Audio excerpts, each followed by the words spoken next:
So putting together a video for the top 10 flowers of this year, which is 2025, took a bit of thought because I wasn't quite sure what the top 10 should be.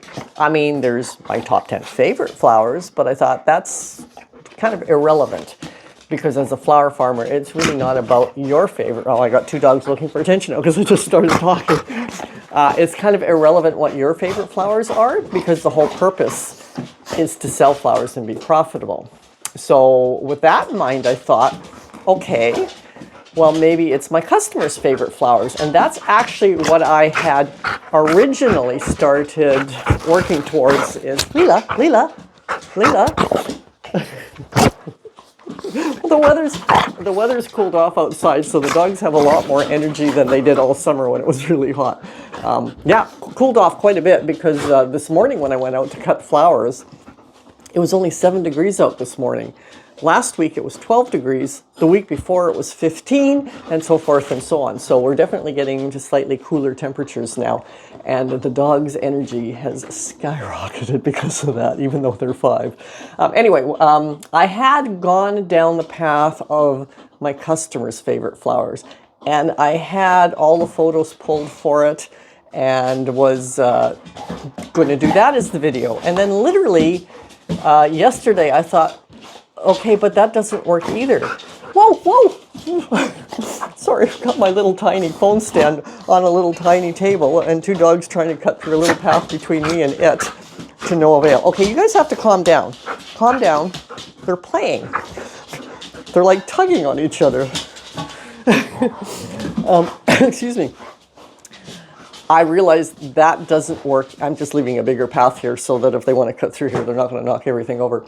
That doesn't work either. Just because they're my customers' favorite flowers isn't the angle I need to take for the top 10 flowers for my flower wagon, because that left gaps, which is what I realized. So with that realization, I finally understood what my top 10 flowers of the year should be. They should be the flowers that take me from the beginning of the season, which is 3rd week of March, to the end of the season, which is whenever the first serious killing frost is. And they should travel, hopefully, seamlessly from the beginning to the end. And within those seamless periods, I can pick out the ones that are make the most impact with sales and with everything else in the flower wagon. So that's what we're going to do. And by the way, if you're new here, my name is Evelyn, and I have a 1/8 acre city property that I grow my tiny urban cut flower farm on, and then we live on a busy road, and I have a flower wagon up on the busy road, and that is how I sell my flowers. So we're going to start off with the beginning of the season, because without this flower, the beginning of the season bumps by several weeks.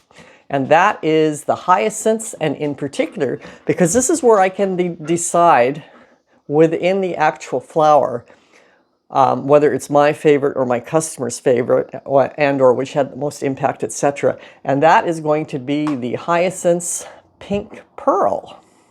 So the thing about the pink pearl hyacinths is it is a really large hyacinth. I also grew a City of Harlem, which is a yellow hyacinth in the same pot. I had 2 pink pearls and 1 City of Harlem. But they were quite different. First of all, pink pearl came up and into bloom several weeks before the City of Harlem, which was a problem in the 1 gallon of pots, and yet not a problem for selling them at the beginning of the season. But if any of the pink pearls that I had left towards the end of their season were flopping just as the City of Harlem was coming online, which meant I couldn't sell those gallon pots.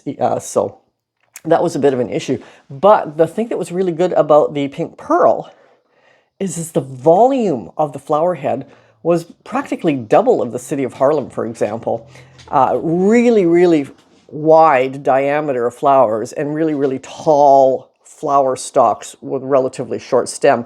So the impact of the pink was incredible compared to the hyacinths that I have grown in previous seasons, and of course definitely the City of Harlem.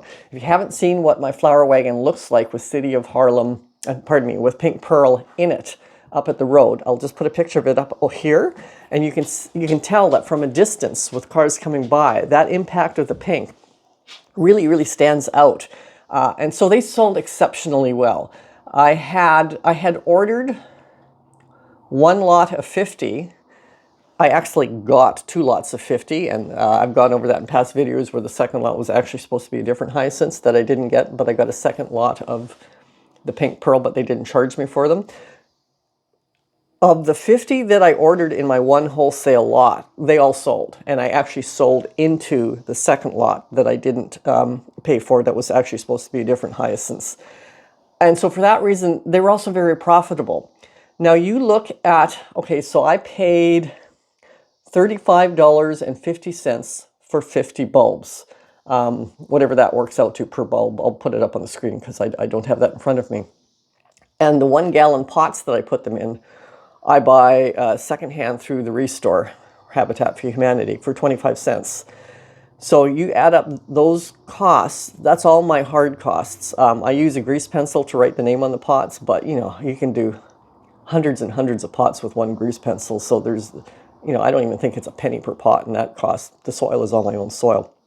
So the hard costs are quite low, and I sell the pots for $10. There is my labor. I pay myself $30 an hour, and there's still left over on those pots for profit over and above a $30 an hour wage.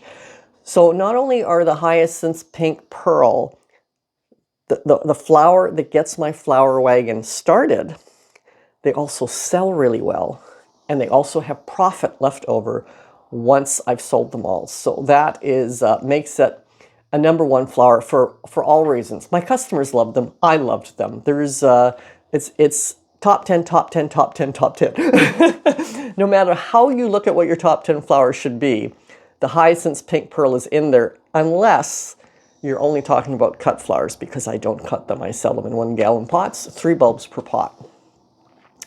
So then, following along the hyacinths is one that never would have made my top 10 because it's tulips.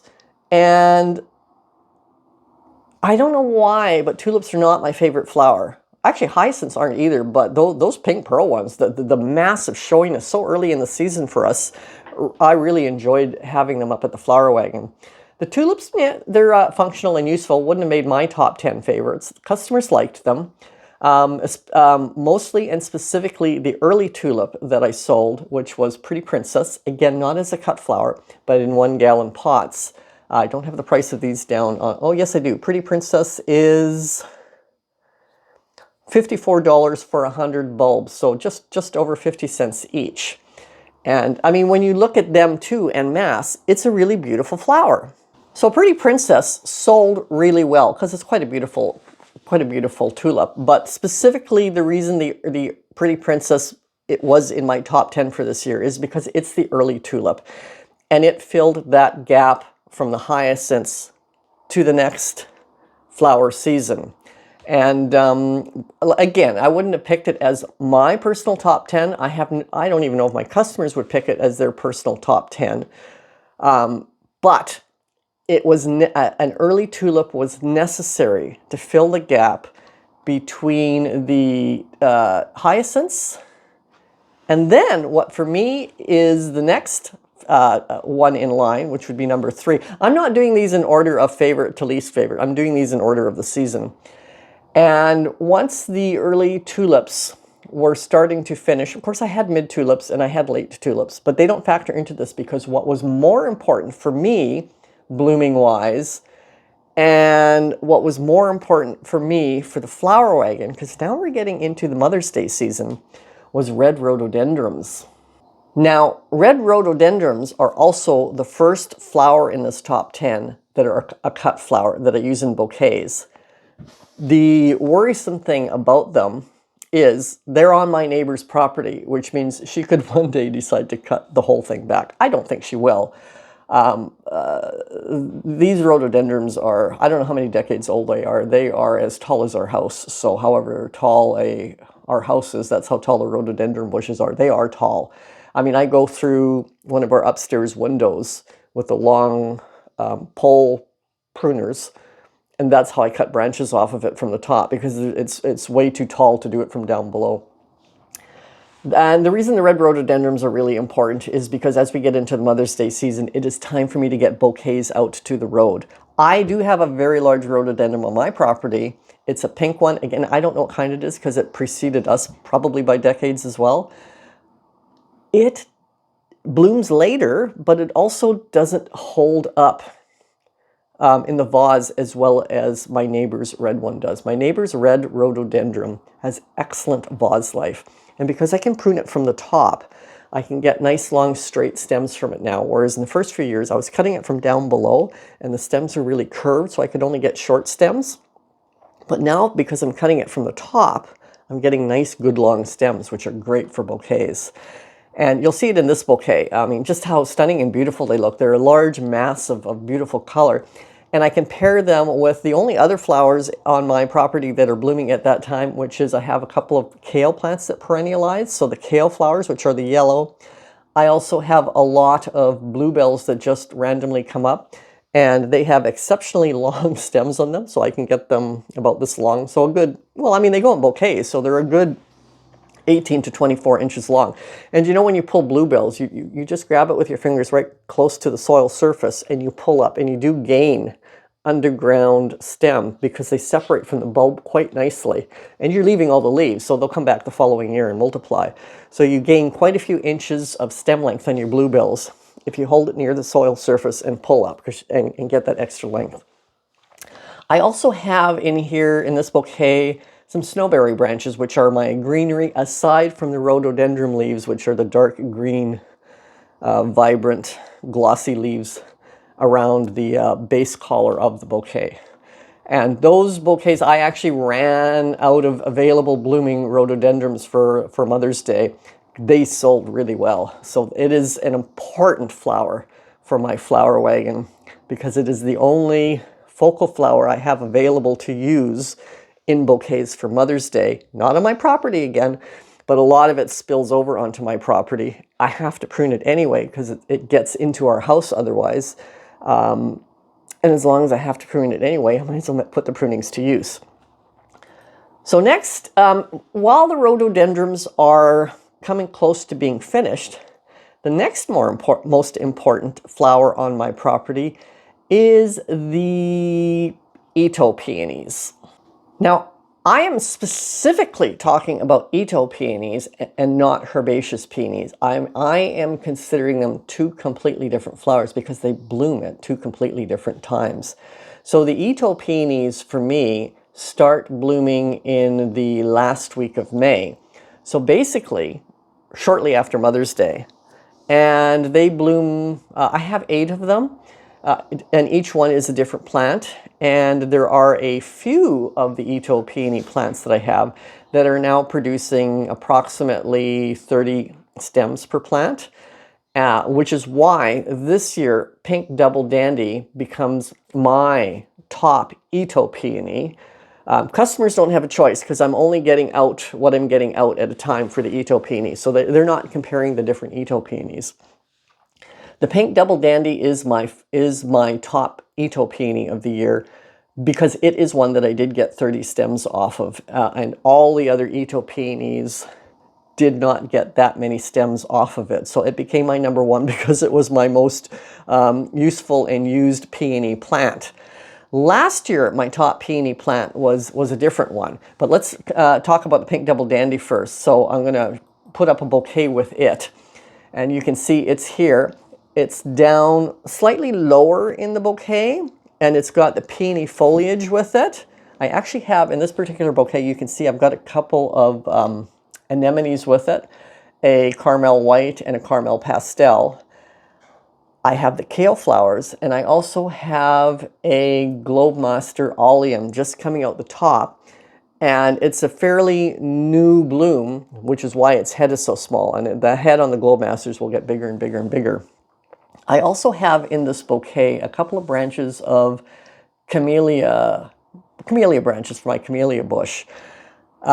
Camellia would normally make my top 10 because it would be the first bouquets I could get out there, but both this year and last year I was not getting blooms off my camellia last year because we had a really cold night and all the buds basically packed it in, and the few that didn't, the flowers shattered when you touched them. I don't know if that affected the flower set for this year, but I had very, very few flowers this year as well. So there's no way it could make my top 10 this year or last year. Otherwise, it actually precedes flowers for bouquets, the rhododendrons, but not available this year. It can't make the top 10.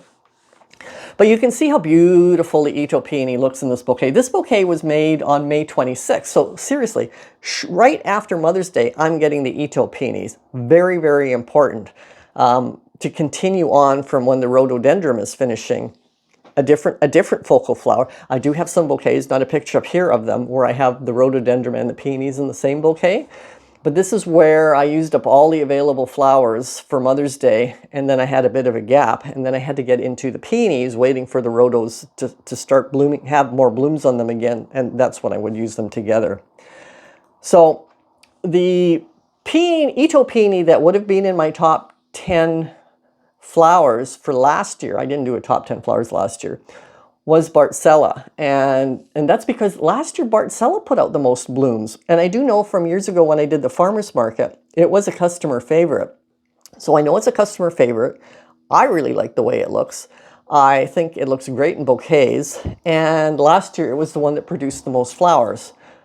But it didn't this year. So and I do like the pink double dandy. So Bartzella got bumped as my favorite Ito peony for the year. Now you can see it in this bouquet. I've got two Bartzellas paired with a Mount Everest allium out the top, which is the white allium. I've also got camellia branches, which is sort of that more shiny oval leaf with the more olive color.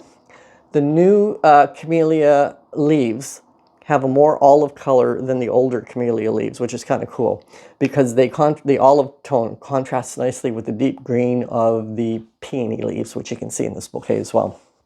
You can also see as well some anemones, which would again be the white caramel as well as the pastel caramel.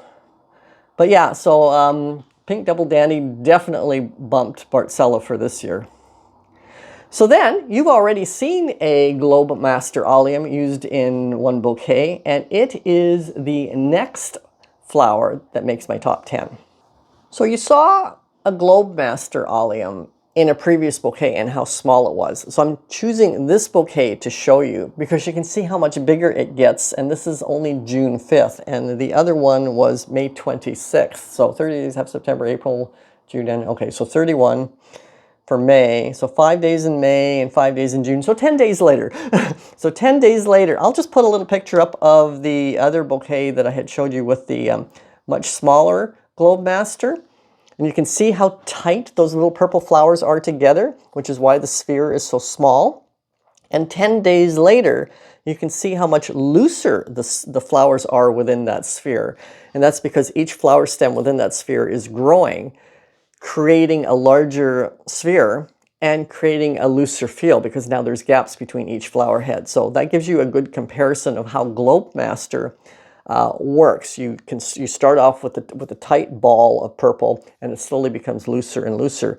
And the same thing happens with the Mount Everest white allium. However, as you can see in here, as it separates, you can really see through the white allium because the stems on those little white flowers have really separated.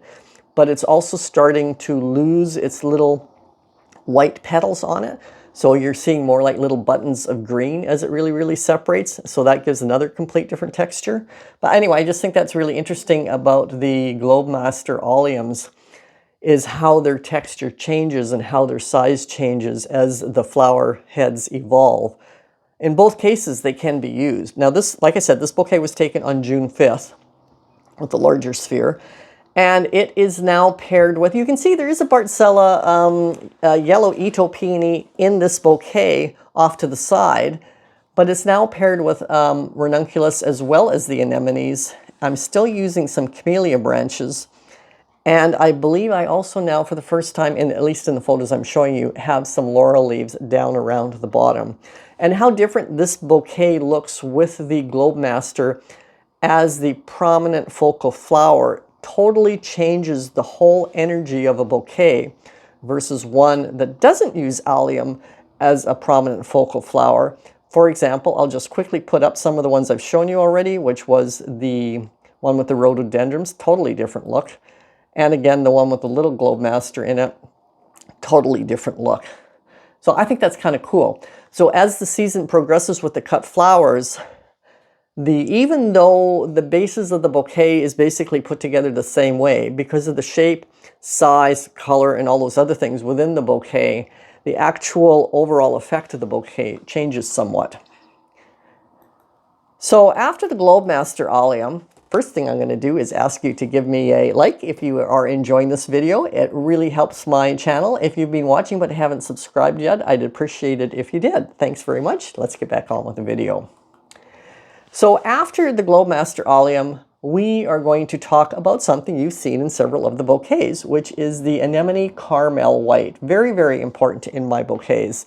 It is the Carmel White specifically was very prolific for me and put out a lot of stems with really long stem lengths, so they were really easy to use in bouquets. It was new to me for this year, and it was a very pleasant surprise how much it helped me putting together the bouquets at that time of year for the flower wagon. It was also very popular in my pop cans.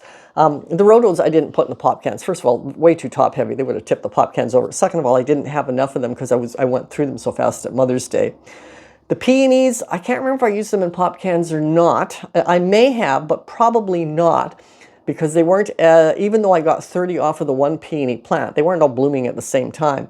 So with the bouquets, I was mostly keeping up with the Ito peonies, but I was using ranunculus and anemones and pop cans, and I think that's probably when the pop cans came out, was when I had the anemones and ranunculus on hand. And yeah, and by the way, I'm just looking at the picture of it because it's got that slash through the deer. They're deer resistant. In case you were ever wondering, are anemones good to have in areas where there's lots of deer? Apparently they're deer resistant. That's always on flowers in my neck of the woods, which is the Pacific Northwest in BC, Canada, because we have huge deer population, because we have huge cougar population, and deer is, shouldn't say because we have large cougar population. That's why we have large cougar population, because deer is one of their main sources of food. But that's why the deer move into the city, because the deer feel safer in the city. Doesn't stop the cougar from the cougars come into the city too. I mean, we do get cougar on our streets sometimes. And just so you know, Vancouver Island, where I live, has the highest dense population of cougars of anywhere else in the world. So, fun fact. Okay, so let's just talk about, did I show you? No, I haven't shown you the bouquet with the anemones in it yet. So let's go over the bouquet. And I didn't tell you the date of the bouquet with the, where am I here? I've lost my spot. I forgot to tell you the date of the, oh no I did, June 5th for the Globemaster bouquet. Okay, so now we're on to the Carmel White Anemone bouquet that I'm going to show you. And this bouquet was made on June 8th. You can see 3 days later, the Globemaster Allium that's in this bouquet is even looser. In fact, it's losing a bit of its complete spherical shape because of how loose the flowers are. I have another Mount Everest Allium out the top. And I have a couple of Pauline ranunculus at the bottom. Some, blanking out the name of it. What's my bush called that I take the leaves from that are olive when they're early? And I was just talking about them a minute ago and I've forgotten the name of them. This is, anyway, just absolute blank out. Put the name on the screen. It's got lots of leaves in it to add some volume in there, because the one thing about the alliums is while they're voluminous where their head is, they've just got a thin stalk otherwise, and so you need to build some volume up around them, which I do with the leaves. But you can see how pretty the white anemones are bending out and around the alliums and through the leaves, etc. They are super important to me to add that airiness to bouquets at this time of year and really help with the overall look at the bouquets to make them appealing for people to buy. And again, as I said, they sell really well in the pop can, so the customers really love them. Now, after the anemones, this is where I start talking about herbaceous peonies. Now, I have 6 herbaceous peonies. I think I have 3 pink and 3 white, or I have 3 pink, 1 red, and 2 white. I've completely forgotten. They're younger than the Itos, so they're not producing as many flowers, except for one of the pink plants. And I'm just referring them to pink and white because they came in packages of 3 bulbs and they didn't say what was in the package. They were just on a clearance. My husband thought I would like them in my cut flower bed, so he bought them for me. And one of my pink herbaceous peonies also produced over 25, no, sorry, the combination of the 3 pink produced over 25 flowers for me to use as well, which is why the white one is more important to me. The pink one is more important to me than the white one because the white one didn't produce as many flowers. And the reason the herbaceous peony is considered separate than the Ito peonies, again, is because the time frame they bloom. They don't bloom until the Itos are finished. The Itos take me through into the first week of June. But, for instance, this bouquet that I'm putting up with the pink herbaceous peony in it, this bouquet was put together on June 12th. They come online after the Itos. So for me, on my tiny urban flower farm, the Ito peonies and the herbaceous peonies are so important, both because they show up at different times, one following the other. And that is because the Ito peony is a slightly cooler temperature flower than the herbaceous peony, which is a slightly warmer temperature flower. So that as soon as the temperature starts to get into that change of temperatures, the Itos finish and the herbaceous start. Now in this bouquet, you can again see a Globemaster Allium in there, and look how stretched out those little purple flowers are now. And if you look at it, also much, much bigger sphere. I have another Allium in here, which is Atropurpureum, which has the little green baubles with the purple flowers on it as well. It's starting to stretch a bit as well. I have a foxglove in here, and it is a foxglove that just, I don't plant foxgloves. I don't start them from seeds. I don't plant them. They just throw their seeds everywhere. And the ones that are in the way, I pull up, and the ones that are in spots that aren't going to be in the way, I let grow. And so this is one of those. I have the pink peony down below, as well as a Pauline. Oh, I have 2 pink peonies in here. You can see there's one on the other side. I have a Pauline ranunculus down below, but if you look sort of dead center in that peony, you will also see a black button, bachelor button. And again, it looks like I have camellia branch in here. How did I forget that for the last bouquet? I have not started using much of my laurel branches yet because they haven't started putting on growth yet. Once they start, they take off, and that's all I use. So after the herbaceous peonies, surprisingly, just to me, because when I was searching this out, I didn't realize how early I was getting them, come my sunflowers. So the hands down choice of which sunflower is my favorite to use is Gold Light. All the sunflowers that I grow are pro cuts for the pollenless factor and for the fact that you can adjust the size of the flower head based on how close you plant them together. Mostly the ones that I grow, which are Gold Light, Orange, White Light, White Night, Red Lemon Bicolor, Plum, and Red. Those are the ones I grew this year. All of them except for the red, I grow at the same spacing. The red ones I have to grow closer together because I don't know why, but my red pro-cut sunflowers get a really soft neck on them. So it makes it really hard. Some of them, very few of them don't, and those ones I will use in bouquets, but most of them have soft necks. So I just use them smaller size and in pop cans. But I don't know if it's the packet of seeds that I had. It's possible that the packet of seeds that I had was, for some reason or another, not as good as the seeds of the other ones that I had. That's a possibility. I may order, well, I will probably order another package because I like using them in the pop cans. But I may grow some at the bigger spacing next year out of the new packet of seeds to see if that soft neck happens in that packet of seeds as well, because it literally could be the seeds. And there's no difference in the growing conditions otherwise, so I don't understand why the one color would do that. That's a next year thing to find out. So the sunflowers, here's a bouquet that I did on June 26th.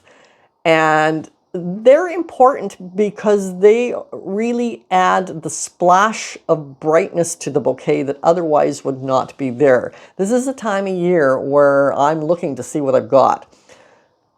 You can see my Globemaster Oleum has pretty much lost its purple, but I'm still using it for the texture and for the interest that it creates. I've got it paired with some pink Astilbe. There's a little bit of yarrow in there, which is the gold yarrow. You can see a black button, bachelor button poking at one side. There is one sunflower waving out onto one side. I got a little bit of feverfew, which I tend not to like in bouquets, but I'm using because I probably needed it. I've got one stalk of Bridal Veil white Astilbe in there as well. And if you took away the yellow or gold sunflowers out of here, it would become... it's not monochrome because it has purple. Well, it's kind of monochrome because the only color in it then would be kind of the pink of the Astilbe. And the one sunflower on the other side, which I believe by its color looks like a Chantilly bronze. But it doesn't have much punch for color without the sunflowers. So the sunflowers early on in the season are important to me for that. This year, I started growing my sunflower seeds. I can't remember, it was 1 or 2 weeks, 1 week. 1 week prior to when I started them last year. But the first and second planting of them started blooming at the same time, within a couple of days, not within a week, because I plant my successions of sunflowers once a week. So I only gained a few days. So I will do the exact same successions this year and see if that's the same. If it's still the same, because of course every year there's different weather, but if it's still the same next year with a different weather pattern, then I'll skip that earliest succession because it only gains me like about, I think it only gained me like about 2 days. But yeah, so that's just something else that's interesting about the sunflowers is you plant them on succession. My successions are once a week, 100 flowers. And I start them indoors in my seed room so that I can get them blooming sooner than if I started them outside. But still, if you start them really early in your seed room and then plant the little seedlings outside, because it's still cold outside, they take more than their 60 days to bloom, which is why the first succession and the second succession only bloomed a couple of days apart. So we're now going to move on to, after the sunflowers, to another new for me this year flower that I absolutely fell in love with and was very, very, well, I grew it in previous years, but my favorite one of the ones that I grew was from this year. And that's the one that I've grown in past years. And even then, was it last year was the first year that I really used them? Yeah, so snapdragons, I'll just get to the point. Snapdragons, I've actually grown for quite a few years, but prior to last year, there was only one snapdragon that I liked, which was Orleans Early Lemon. All the other ones that I had grown, I didn't like. And Orleans Early Lemon, I grew for the first time 2 years ago. The previous snapdragons to that, I didn't like. They were the sunset colors. Did not like them. Didn't work in my bouquets. Loved Orleans Early Lemon. So then I tried a couple of others, which was, doesn't matter what they were. I liked them again, so I tried all 3 of them again this year. But I added in Chantilly Bronze. So I thought Chantilly Bronze would make a nice complement to the other 3 colors that I was growing, which was Costa Silver and Legends Light Pink. So I had the sort of palish pink, the stronger pink, the lemony yellow, and I thought the Chantilly Bronze would make a nice complement to them as a 4th snapdragon to grow. Plus, in the picture, as you can see, it's an open-mouthed snapdragon versus the other ones which I grew, which are closed-mouthed. But what I didn't realize, and you'll see that in this bouquet, is just how vibrant they are. It is quite different than what I was expecting based on the picture in the catalog. You'll see the Chantilly Bronze in the center of this bouquet. It's got that beautiful punchy orange shade to it with a kind of yellow center, which, by the way, in my second round of when I cut them back and when they to get a second flush for September, that vibrant orange is replaced with a much more muted color, and that yellow center is actually white. But the other thing is the back fluting of the flower is also white. It completely surprised me because even though it was what it looked like in the photograph, it was so much more. It had such an impact in bouquets. And the other thing that I loved about the Chantilly is that because it's open-mouthed, snapdragons apparently are a flower that thrips really like, because they can get into the flower head, and because the flower head is normally, the mouth is closed on it, so predators can't get at the thrips, so they have a nice safe environment. I don't have thrips in my garden, but I always am paranoid that I'm going to get them.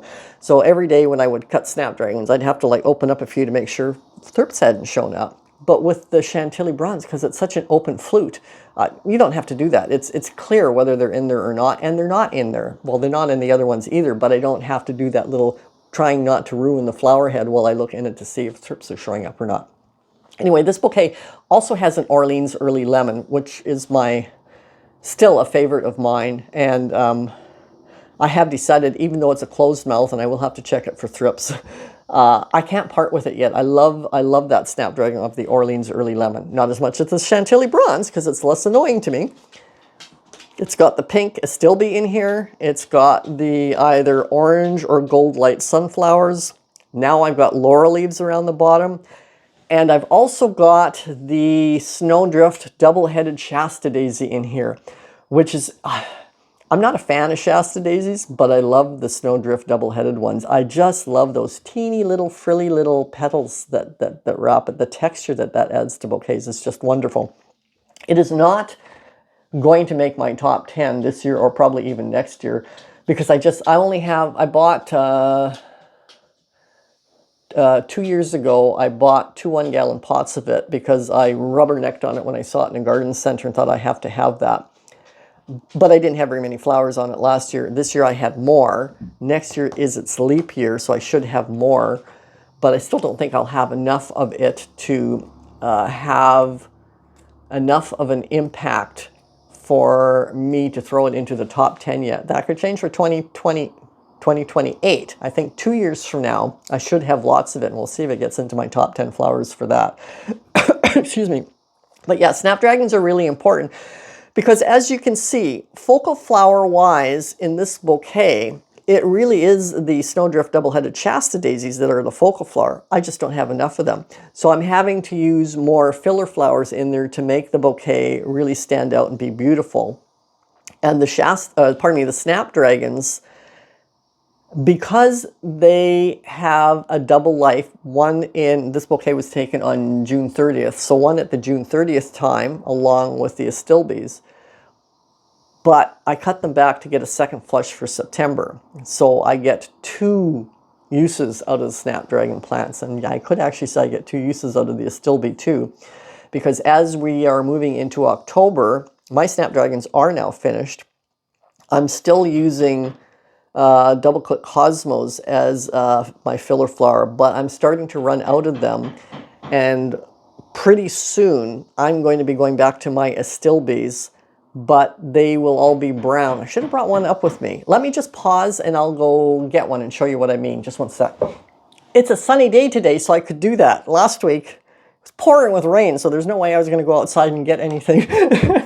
But anyway, so this is look how nice and long that stem is. Really long. Measuring tape. So,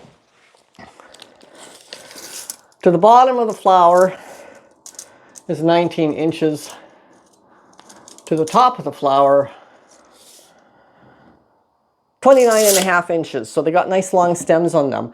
So the Astilbe, as you can see, has gone brown. Now, the thing though is that it's still fresh. It's still pliable.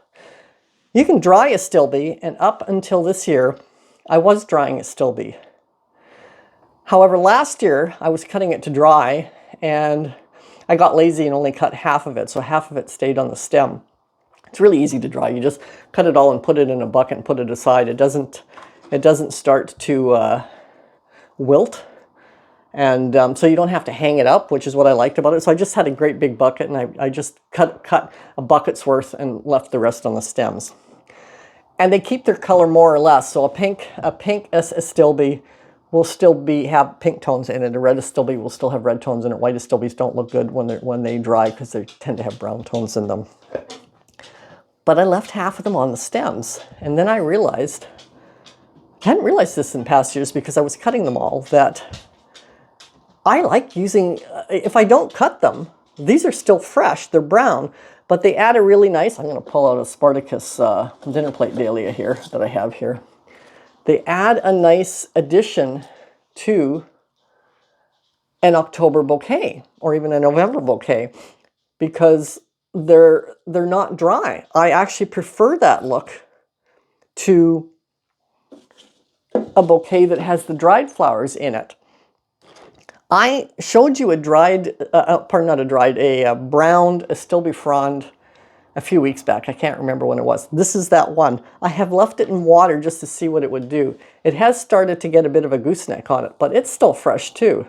So they hold, I mean, this might even be a month old now. It's got to be a month old now. If I can figure out when I did that, I'll put it on the screen, but I'm not going to spend a lot of time looking for it. They just hold up forever, so in water, and don't dry out as quickly as they would if they were just sitting in a bucket without water. So great vase life on these. They really add that beautiful autumnal look to the fronds with their brownness in it. They don't look like Astilbe. People wouldn't necessarily know that wasn't Astilbe. So I've been loving, I'm just going to pull that off. I loved last year using these in the bouquets much better than the dried ones. So I didn't cut any to dry this year at all. But anyway, we're not even talking about Astilbe. Yeah, so in this bouquet, is there anything else that I need to talk about? No, what were we talking about in this bouquet? Oh yeah, snapdragons. So after the snapdragons, the next thing we're going to talk about is dahlias. Now for me, dahlias actually, I mean really, if I was putting in the order of favorite top 10 flower to least favorite top 10 flower, dahlias would be number one. Because they start blooming for me. Again, I start them early in my seed room. I start getting the tubers going February 1st. So I start getting blooms out in the garden of the dinner plates, which is what I use in bouquets, the second week of July. Straight through until whenever our killing frost is going to be, which could be anywhere from mid-October until December 1st was the latest one we've had.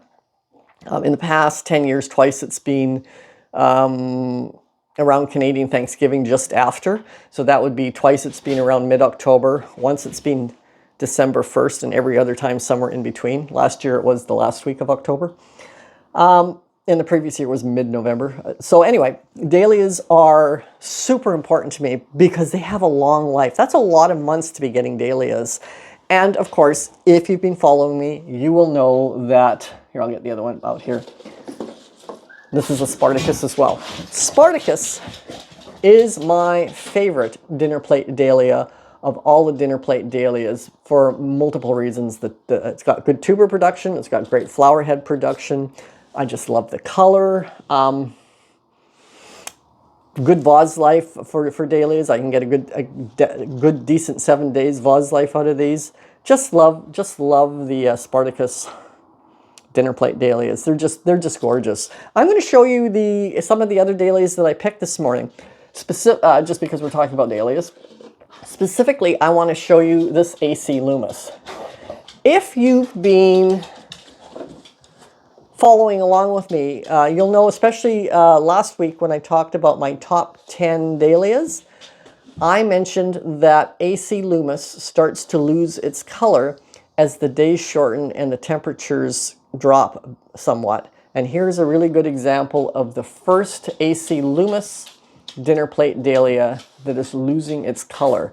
It does not have the vibrant crimson to it that it has all summer long. It's really getting a much paler, softer. It's getting a lot more white in it. It always has the white back with little frostings on it, but the frosting of the white is getting much stronger. The other thing it gets, and you would have seen this last week, is the flower heads start to reduce in size. So in the summer, these two would be the same size, but as you can see in this particular case, they are not. You can tell they're the same age. I didn't cut this one younger because they've curled back exactly the same amount. So AC Loomis is now changing its look quite a bit for the fall season. I mean, like I said, when I went out to cut flowers this morning, it was only 7 degrees Celsius outside, versus last week was 12 and the week before was 15. So it's definitely entering the era of slightly different coloration for it. Last week when I did my top 10 dahlias, I did not have any Thomas Edison blooming. So this is a Thomas Edison. It pairs really nicely with the... It pairs better with AC Loomis. Now that AC Loomis is losing its vibrant crimson, they do make a really beautiful pair. Here's the Spartacus. You can see actually that Thomas Edison seems to have lost a bit of its size as well. Although I don't think it was ever quite as big as Spartacus was. So there's those three. The other one I didn't have last week to show you, I mean, I have the photographs, but in real life was Yarra Falls, the red one with the white ends, tips on it. So that's that one. So it pairs beautifully with Spartacus. It pairs beautifully with AC Loomis. It looks quite nice with Thomas Edison. In fact, I mean, all four of these look really good together.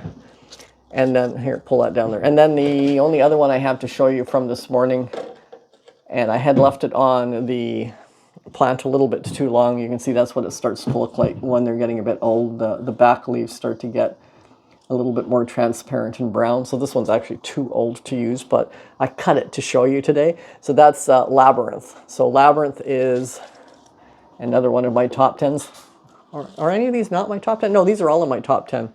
So that's Labyrinth, and again, it just pairs beautifully with all these other ones. It's hard to hold these all. So anyway, so those are the dailies that I want to show you. I got one more in here, but it's another Spartacus.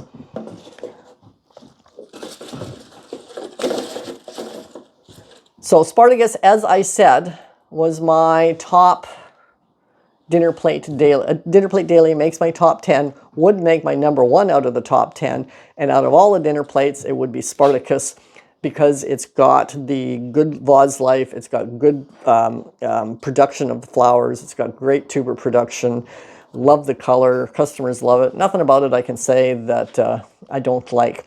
Let's look at it in a bouquet. So here it is in a bouquet, and this bouquet was taken on July 14th. And you can see I'm still getting snapdragons because I got a Chantilly bronze snapdragon coming up the top. I think I had this bouquet featured last week as well because of I just remember the blue mophead hydrangea that's tucked in there for that strong blue color.